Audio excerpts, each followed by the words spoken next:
What if I told you that right now someone was choosing if you were going to live or die? What if I told you that this choice wasn't based on what you could or couldn't do, what you've done in the past, or what you would do in the future? And what if I told you you could do nothing about it? Fellow students and teachers, thousands of children are right now in that very situation. Someone is choosing, without even knowing them, whether they are going to live or die. That someone is their mother, and that choice is abortion.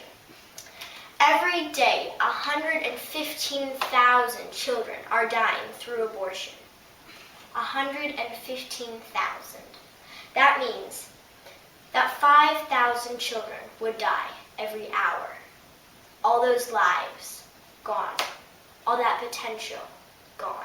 And all that hope and future gone. Now, I know what some of you might be thinking. Oh, it's not really killing. After all, a fetus isn't a child, right?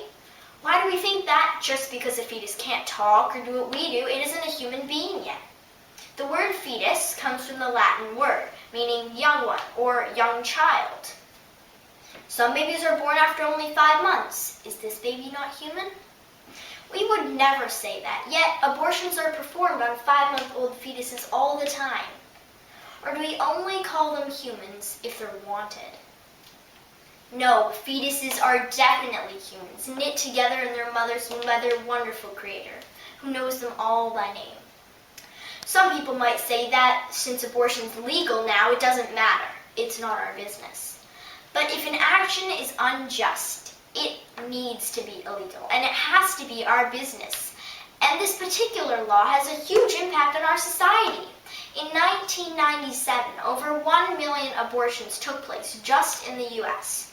And just last year, over 42 million abortions happened worldwide. I'd say that's a huge impact. I know some people say that the mother has a right to abort. After all, her life is dramatically impacted by having a baby. But I'm asking you to think about the child's rights that were never given to it. No matter what rights the mother has, it doesn't mean we can deny the rights of the fetus.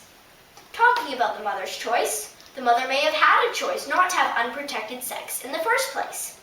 We must remember that with our rights and our choices come responsibilities, and we can't take someone else's rights away to avoid our responsibilities.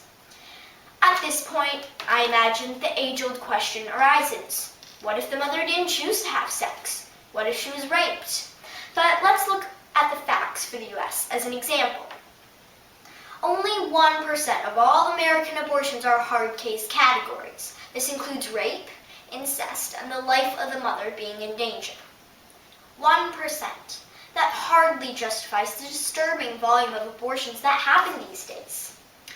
And who's to say abortion's the easy way out? I don't think people understand the effects of abortion on a woman. I don't have time to list all the negative after effects, but here are a few examples of the physical effects. 17% of women who've had abortions face complications in their subsequent pregnancies. Some may not even be able to give birth at all. They are also at a greater risk of developing breast cancer if they have an abortion. But perhaps the worst effects are the emotional ones. Women who've had an abortion tend to have more mood disorders, substantial enough to provoke them to harm themselves.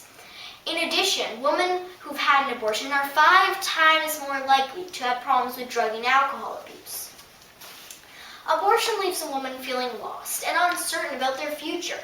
Almost 1/3 of all women who've had an abortion are dissatisfied with their decision. It certainly is not the cure-all people think it is. I read a story on the Focus on the Family website. It was about a girl who had an abortion. She writes, "I had an abortion at the age of 17, and it was the worst thing I ever did. I would never recommend it to anyone because it comes back to haunt you. When I tried having children, I lost 3. Something happened to my cervix during the abortion. Sharon Osbourne. Hers is just one of the many heart-wrenching stories that nobody tells these days, and those same ones are the ones that we need to hear about. Thank you for taking time to think about the issue of abortion, to think about the unborn, and to think about the effects of abortion on a mother. If you walk away with anything after this speech, walk away with the words of Horton. You know him, that elephant that risked his life to save that little speck.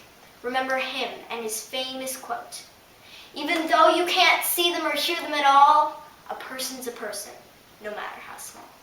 Thank you.